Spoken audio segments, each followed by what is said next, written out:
Brasil pré-colonial é o período entre o descobrimento e 1530.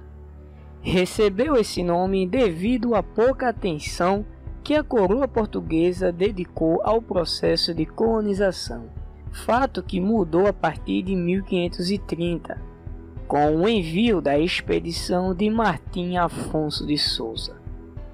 O termo descobrimento do Brasil traz uma visão pautada no eurocentrismo, que é a valorização da cultura europeia em detrimento das outras, já que expõe a chegada, termo mais apropriado, dos portugueses ao Brasil como o início da civilização e da presença humana no país, desconsiderando a presença e a cultura indígena já presentes há milhares de anos neste território. O comércio de pau-brasil, árvore assim chamada devido à cor de brasa no interior de seu tronco, era o grande interesse de Portugal nesse início de colonização. Havia pau-brasil em abundância no litoral, que ia de Pernambuco até Angra dos Reis, e a exploração era monopólio da coroa portuguesa. Isso significa que ninguém poderia retirá-lo das terras brasileiras, sem prévia autorização do governo e pagamento de impostos correspondentes. Isso não intimidava os estrangeiros, especialmente ingleses e franceses principalmente. A primeira concessão de exploração dada por Portugal foi para o comerciante português Fernão de Noronha, em 1502. Seus navios foram os primeiros a chegar à ilha que hoje é Fernando de Noronha. Os comerciantes de pau-brasil eram chamados brasileiros, termo que com o tempo irá designar todo e qualquer colono nascido na colônia. O pau-brasil chamou a atenção dos comerciantes portugueses, pois de seu lenho era preparada uma tinta de cor vermelha empregada no tingimento de penas, o que gerou lucros à coroa e justificou o interesse dos estrangeiros. Além da tinta, a madeira do pau-brasil era útil na confecção de instrumentos musicais, móveis e outros utensílios domésticos. Os índios encarregavam-se de derrubar as madeiras, cortá-las em toras, transportá-las para as feitorias e acomodá-las. Em troca, recebiam objetos como miçangas, tecidos, vestimentas diversas, canivetes, facas e outros utensílios desse gênero. Essa prática, troca, era chamada de escambo. Dando e recebendo presentes, os índios acreditavam selar acordos de paz e de apoio quando houvesse alguma guerra. A chegada dos europeus revelou a eles um universo completamente novo, de tecnologias, animais e modo de pensar. Pelo Vaz de Caminha, o escrivão daquela empreitada descreve a curiosidade dos nativos ao conhecerem a galinha. Quase tiveram medo dela, não lhe queriam tocar, para logo depois tomá-la como grande espanto nos olhos. O fim da extração do pau-brasil não livrou a espécie do perigo de extinção. As atividades econômicas subsequentes, como o cultivo da cana-de-açúcar e do café, além do crescimento populacional, estiveram aliadas ao desmatamento da faixa litorânea, o que restringiu drasticamente o habitat natural desta espécie. Mas sob o comando do imperador Dom Pedro II, vastas áreas de Mata Atlântica, principalmente no estado do Rio de Janeiro, foram recuperadas e iniciou-se uma certa conscientização preservacionista que freou o desmatamento. Entretanto, já se considerava o pau-brasil como uma árvore praticamente extinta.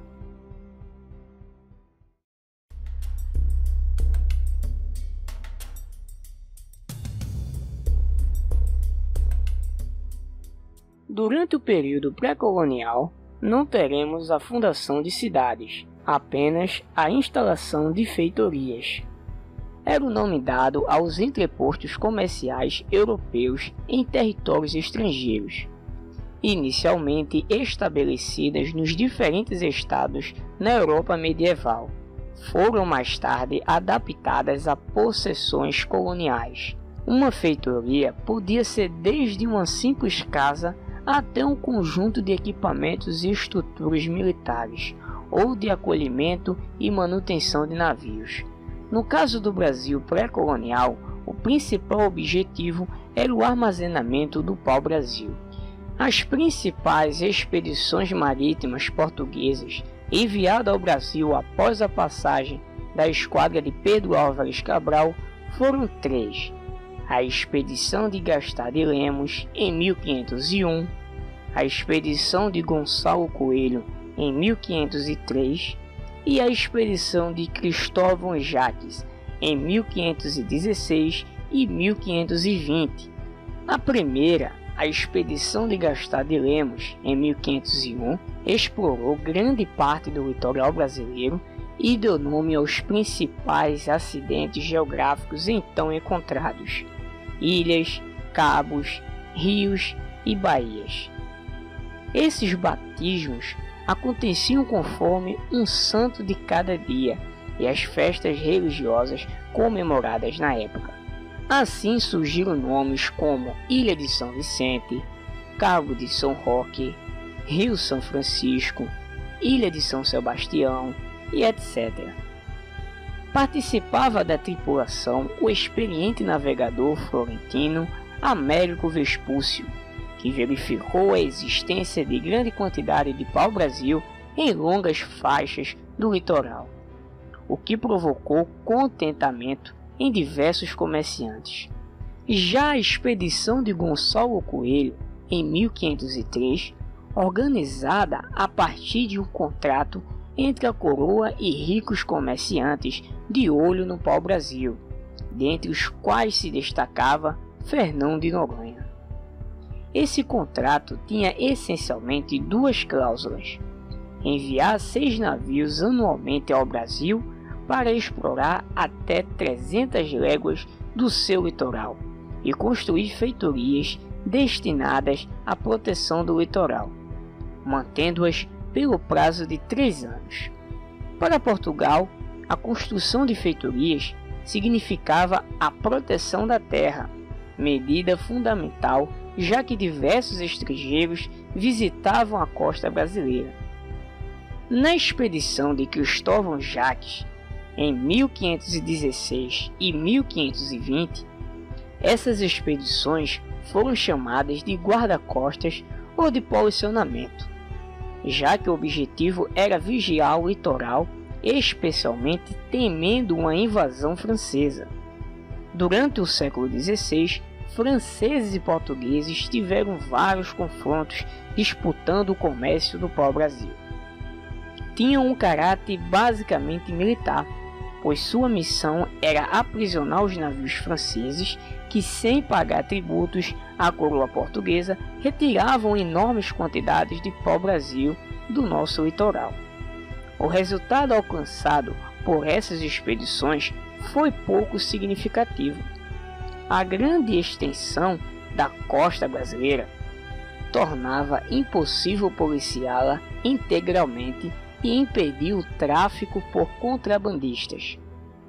Indiretamente, a concorrência entre franceses e portugueses deixou marcas na costa brasileira, construídas fortificações por ambas as facções nos trechos mais ricos e proveitosos para servir de proteção em caso de ataque e para armazenamento do pau-brasil à espera do embarque.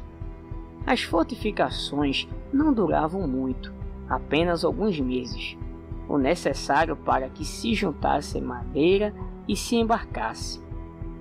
A exploração do pau-brasil era uma atividade que tinha necessariamente de ser nômade, pois a floresta era explorada intensivamente e rapidamente se esgotava, não dando origem a nenhum núcleo de povoamento regular e estável.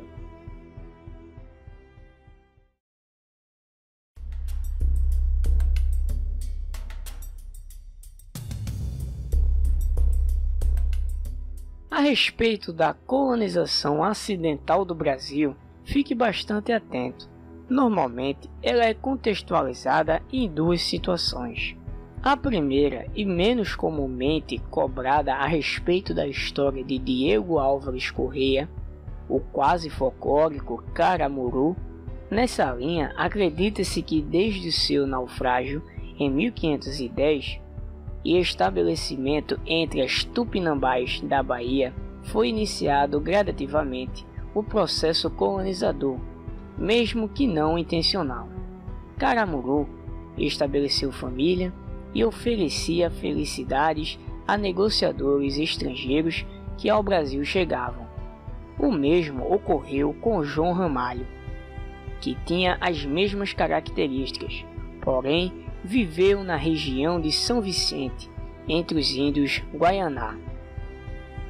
A segunda entende que todos os esforços anteriores a 1530, experiências como feitorias, missões de guarda-costas, acidentalmente iniciaram a colonização do Brasil.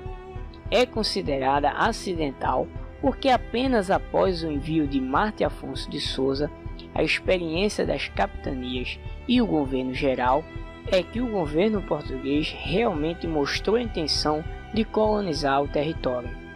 E é justamente a instabilidade e a insegurança do domínio português sobre o Brasil que estão na origem direta da expedição de Martim Afonso de Souza, nobre militar lusitano, e a posterior cessão dos direitos régios a 12 donatários sob o sistema das capitanias hereditárias. Em 1530, Dom João III mandou organizar a primeira expedição com objetivos de colonização. Esta tinha como objetivos povoar o território brasileiro, expulsar os invasores e iniciar o cultivo de cana-de-açúcar no Brasil. Não bastando o risco de invasão, os portugueses não alcançaram o lucro esperado com a construção de uma rota marítima que os ligasse diretamente às Índias.